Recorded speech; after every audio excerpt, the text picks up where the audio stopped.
todos os cantos. Queria que você desse a contra-argumentação e que você também esclarecesse só um ponto que o que me pareceu é que para ti não poderia haver livre-arbítrio se houvesse Deus, no sentido de o homem não poderia escolher não crer, se é isso mesmo. Se é isso que eu entendi, pelo menos, tá?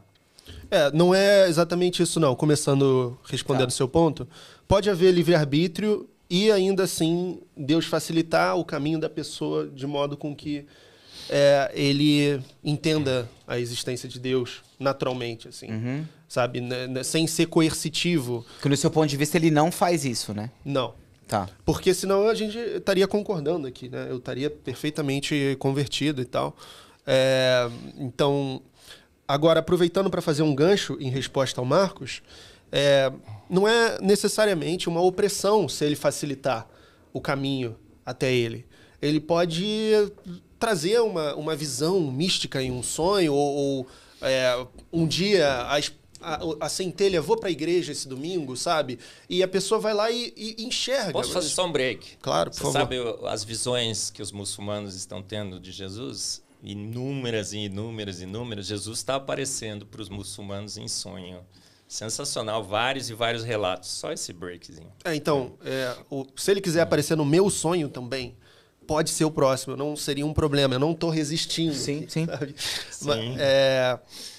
Então, é isso que é difícil para mim, como uma pessoa muito afeita à lógica, à razão, ajoelhar e clamar para obter um certo acolhimento, porque não seria sincero e eu precisaria de algo maior do que isso. Você sabe que Deus reconhece essa necessidade, né, Mateus? Quem foi o apóstolo que pediu para ver as marcas? Tomé chegou assim, Jesus, se eu não ver as marcas, eu não crerei que você ressuscitou. O que Jesus fez, Mateus? Jesus simplesmente falou assim, ô seu cético, se você não crê, eu não vou te dar a visão, não vou dar essa colher de chá. Mateus, Jesus chegou para ele e mostrou, falou assim, toca aqui nas marcas. Então, Mateus, esse é um pedido justo, é um pedido que Deus atende, inclusive. Eu estava com o engenheiro Léo outro dia, o engenheiro Léo também falou a mesma coisa que você. Eu sou um ser racional, eu também sou. Eu não creio em qualquer coisa, tá? Sou um ser extremamente racional. Teve várias experiências na minha vida que me fizeram chegar mais perto de Deus ainda. Mas o Mateus, peça a Deus, dobre o seu joelho e fala assim, eu quero ver, Senhor. Ele não negará a evidência. Eu tenho certeza absoluta que se no teu coração, com sinceridade, você pedir, ele vai mostrar como ele mostrou para Tomé. Ele falou, toca aqui. Ele falou assim, bem-aventurados os que creram sem ver, mas toca. Eu falei assim, por que ele falou? Eu entendo assim, tá? Tem teólogo que vai discordar de mim. Ele disse assim, cara, é difícil crer sem ver. O cara é um cara feliz que crê sem ver.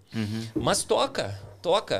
Então, olha, se são evidências contundentes, reais, que você precisa, amém, peça a Deus e Ele te dará. Eu tenho certeza absoluta, viu, Mateus? Deus está pronto para te dar essa evidência. Mateus, como que você vê essa questão desse 90% que crê? Por exemplo, se a maioria crê, não seria já uma questão de Deus ter facilitado para essa maioria? E aí o que eu penso é assim, se todos crescem, aí já não seria uma questão de que você não teria a opção de não crer?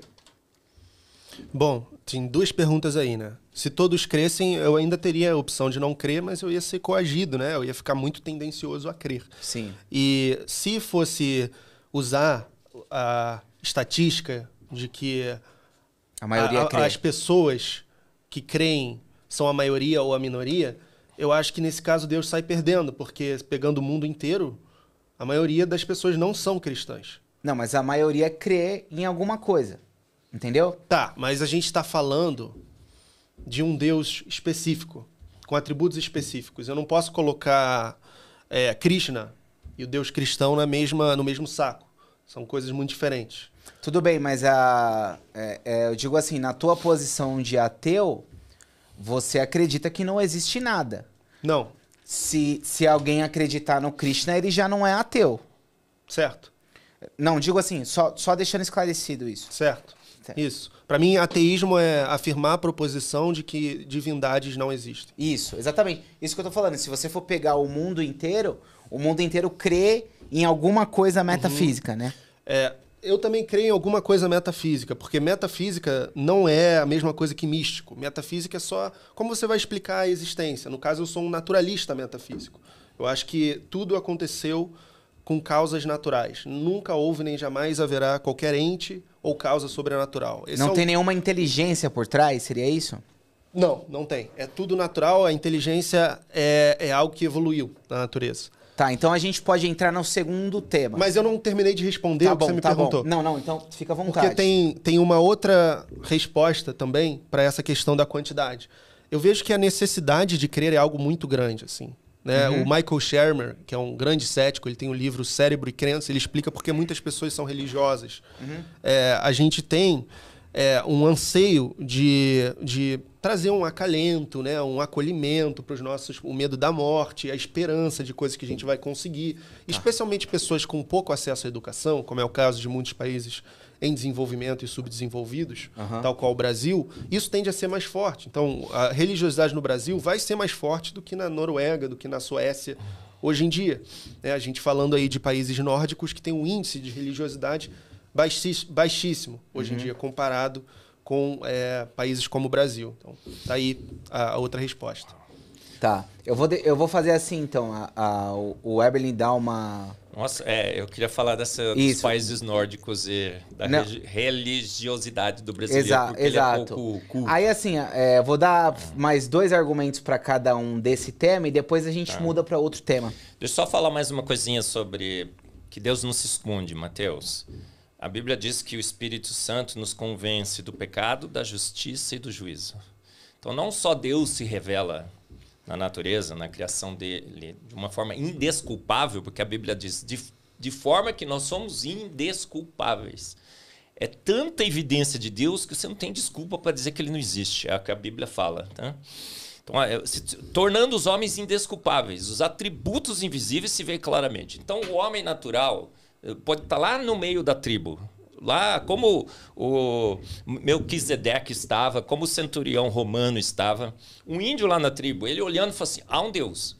E o Espírito Santo vai soprar no ouvido dele, vai convencê-lo do pecado que ele tem, da justiça e do juízo. Então, Deus não se esconde, ele se revela na natureza, a sua existência, ele ainda nos convence com o Espírito Santo do pecado, da justiça e do juízo. Então, basta você dobrar o seu joelho e clamar a Deus. A Bíblia diz que se clamar a Deus, fala assim, miserável pecador eu sou, indigno, Deus vai te ouvir e ele vai te julgar pelo quanto você sabe. Olha só que legal. Por que todo mundo precisa de Deus? Porque a própria Bíblia diz, você já viu essa analogia, a gente tem um vazio dentro da gente do tamanho de Deus. Dostoiévski. Não é? É do tamanho de Deus. A gente precisa que Deus preencha esse vazio. Você tem esse vazio também, todos nós temos. Agora, por exemplo, falar que o povo brasileiro é menos culto e ignorante, por isso ele crê em Deus, é um absurdo, né, o Mateus? Os países nórdicos, todos eles têm uma cruz na sua bandeira. Eles têm um passado muito religioso. Largaram a brutalidade e a pouca ciência pelo cristianismo. Os Estados Unidos, o maior país cristão, construiu uma nação extremamente forte baseado no cristianismo, na percepção que Deus existe. Estão abandonando a Deus, os países nórdicos e os Estados Unidos. Você viu o caos que está lá? Mateus, não é um bom argumento você dizer que os brasileiros creem em Deus porque eles são menos educados. Muito pelo contrário, a história mostra que foi a crença em Deus, foi o cristianismo que trouxe desenvolvimento aos grandes países do mundo. E a gente crê em Deus, o brasileiro crê em Deus porque ele é muito esperto. E ele não se deixa convencer por essas histórias aí de que somos amebas evoluídas, que uma grande explosão criou o universo, que não há nada além de matéria, energia, espaço e tempo. O brasileiro é muito culto, muito esperto, e a gente não pode colocar essa pseudo-ignorância, pseudo-falta de cultura no povo brasileiro como uma justificativa para os 90%. Aí eu teria que contestar, isso não deveria acontecer. Pela história, pelos grandes povos da humanidade se construíram em cima do alicerce de que há um Deus, Fizeram ciência para o louvor e glória desse grande Deus. Usaram os valores cristãos, inclusive, para construir a sua sociedade. Por que essas sociedades estão se arruinando hoje? Porque estão largando os valores e princípios cristãos. Os países nórdicos, a Europa e os Estados Unidos. Por que o Brasil está crescendo? Eu acho que está crescendo. Porque o cristianismo cresce no Brasil, as igrejas crescem, eu vou em tudo quanto é lugar, as igrejas lotadas. Há um futuro brilhante para o Brasil, porque a gente está se aproximando ainda mais de Deus. Posso? Pode, claro. Então, se você quiser ver como coincidência o fato de que os países nórdicos tendem a não crer e também são mais desenvolvidos, você pode ver como coincidência, mas para mim são os dados, para mim é óbvio. E Mateus, claro não advogando pro cristianismo, tá? Mas você sabe que o cristianismo que criou a maioria das universidades, né? Claro que eu vou falar sobre isso. Sim. Então, se você quiser ver como óbvio, você pode. Se você quiser ver como coincidência, você pode ver. Mas para mim é claramente óbvio que tem um descompasso entre desenvolvimento, qualidade de vida, bem-estar social e religiosidade. E o Marcos fala coisas muito bonitas sobre o povo brasileiro, que, assim, eu amo o Brasil, o meu povo e tal, mas eu não vou falar o que as pessoas querem ouvir. A gente está num país que as pessoas não leem. Os livros mais vendidos são livros de autoajuda, são livros de colorir, são para adultos, às vezes, né? Segundo certas fontes, mas não há esse esplendor todo intelectual que você está falando. Para mim, claramente não há. E porque a gente criou, isso é verdade. As universidades, tudo isso nasceu num seio do cristianismo. Sim. E para mim faz parte do progresso histórico. Veja, para mim o Novo Testamento é superior ao Antigo Testamento, que é superior a paganismos arcaicos, que a Reforma é superior ao catolicismo, mas também o iluminismo é superior à reforma. E há um progresso histórico. E o que você falou é muito interessante, porque você disse, o índio ele vai sentir no coração dele, ele vai ouvir, ele vai saber quando eu fiz algo moralmente errado, né? Ele vai ter uma intuição. Mas para mim é isso, é uma intuição. Não é necessariamente o Espírito Santo ou algo metafisicamente extravagante como isso. Para mim podem existir coisas abstratas como dados da natureza. Não necessariamente natural é físico. E nisso eu discordo de muitos ateus e materialistas. Eu acredito que a moral é objetiva, por exemplo. Então, a pessoa tem uma intuição moral, por exemplo, assassinar bebês por diversão é errado. Isso qualquer cultura virtualmente vai concordar, né? Uhum. Por diversão. Os espartanos assassinavam, mas não era por diversão. Era se o bebê era defeituoso e tal. Então, eu acredito que há uma moral objetiva, mas para mim é uma instanciação natural. Não é algo que provém de Deus. E eu tenho um argumento também de por que a moral não pode provir de Deus. Tá. Desculpa te interromper. Tranquilo.